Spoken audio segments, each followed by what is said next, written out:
Fight. Hey, welcome back to Matter of Opinion. The 10:15 and I'm exhausted already. It's our first guest, who's Victoria Chapman. She's the 1993 Vermont State Bodybuilding Championship, and we have something in common. Let's say hi to her. Hi, it's nice to see you, Victoria.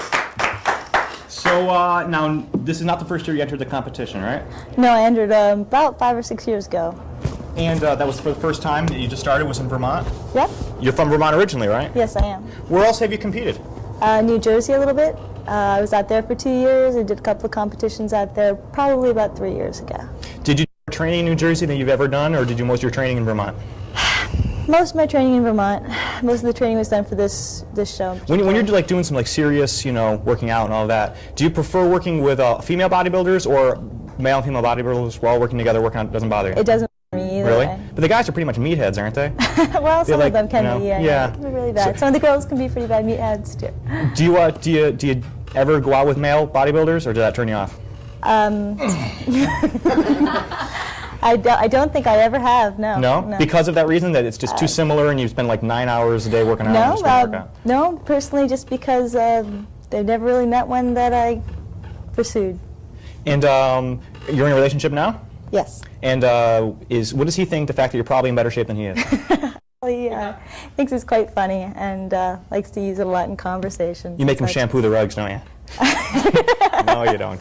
So now let's go back to when you were a kid. Were you always interested in bodybuilding, or other sports were interesting to you? Yeah, athletics, running around in the fields, things like that. Track and field you were in? Not track and field, just running around, Vermont fields, those kinds of things when I was real little. Then just regular sports thereafter, yeah. What about in high schools? Do you find that most people get more interested in bodybuilding in high school or in college? You're probably, what, in your mid-20s now? I'm late 20s, yeah. So you started when you're like 22, 23 years old then, right? Yeah. What do they recommend, that you start bodybuilding when you're like 14 or 15?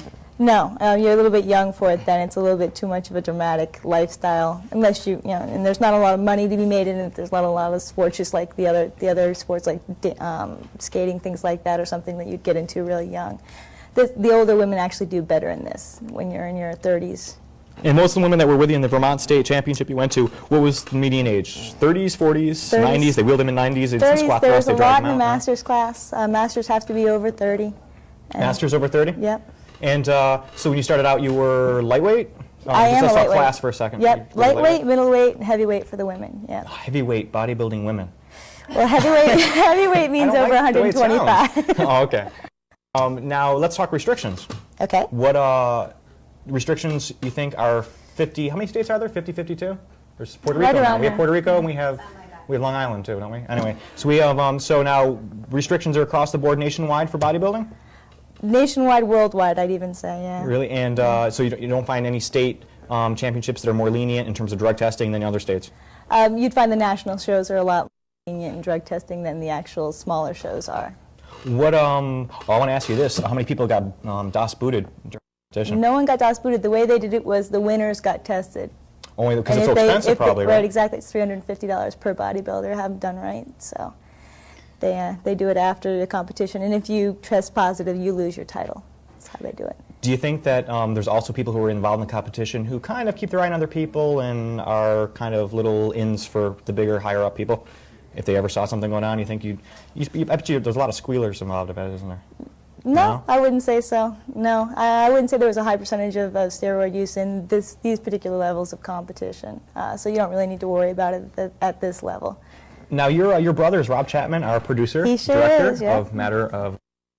I'm being nice to him this week because his family. I think you ought to make him come out here and flex. Rob? Yeah. We'll have to pick him up off the floor to do So it. if it's a genetic thing or not, No, aren't you? No, when you look at that, you're in wonderful condition, and Rob is got that. I don't know. He's kind of got that triangle going. Yeah. Well, I should talk, but because I just got one your arm. form's a little bit kind of. I'm working on the other arm. A lot of reps, and I don't even people tell me to do that. You got to watch that symmetry. That's tough.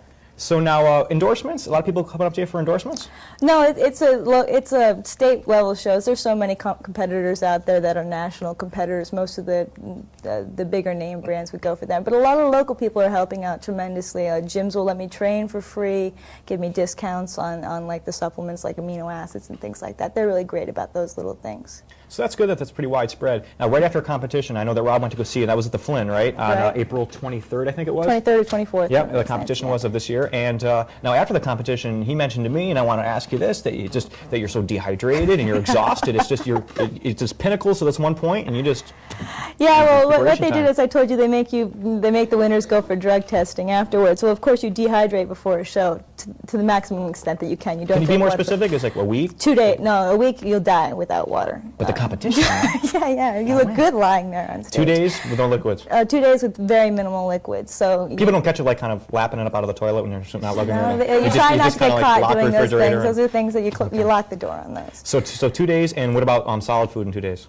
Well, you eat very small meals throughout the days before the competition. So you don't really eat a lot now. You try to keep your stomach small, things like that. So you're dehydrated, you're weak. A lot of people have to walk off stage, walk back on stage, just to catch their breath. But that's the bad part. Last week is real rough. Do a lot of people have a hard time making it to the last week?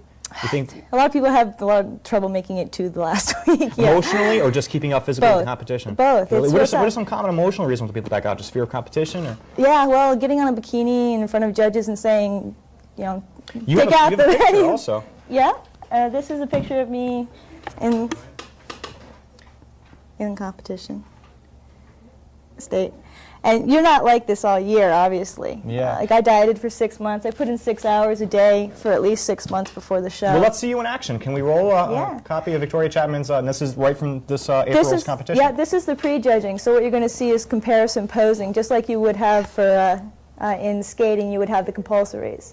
Okay, let's roll this. The camera's set on only 3 of us. There's actually 8 of us on stage, but this way you get to see a little bit more. And the judges will ask you to do separate poses. And you'll see us step into a front double bicep pose, which is one of the mandatory poses here. Perfect. I'm in the middle. The girl that's on my right came in second. Let's see that smile, Vic. And of course, this is the time that all your friends are in the audience and helping you out. There's not a big group in the audience now. That comes at the night show when you do your routines. Just like in skating, you have a minute and a half to music to dance around. This is when they make the winners. They choose the winners and judge your physique. And which is longer, final judging or pre-judging? Pre-judging.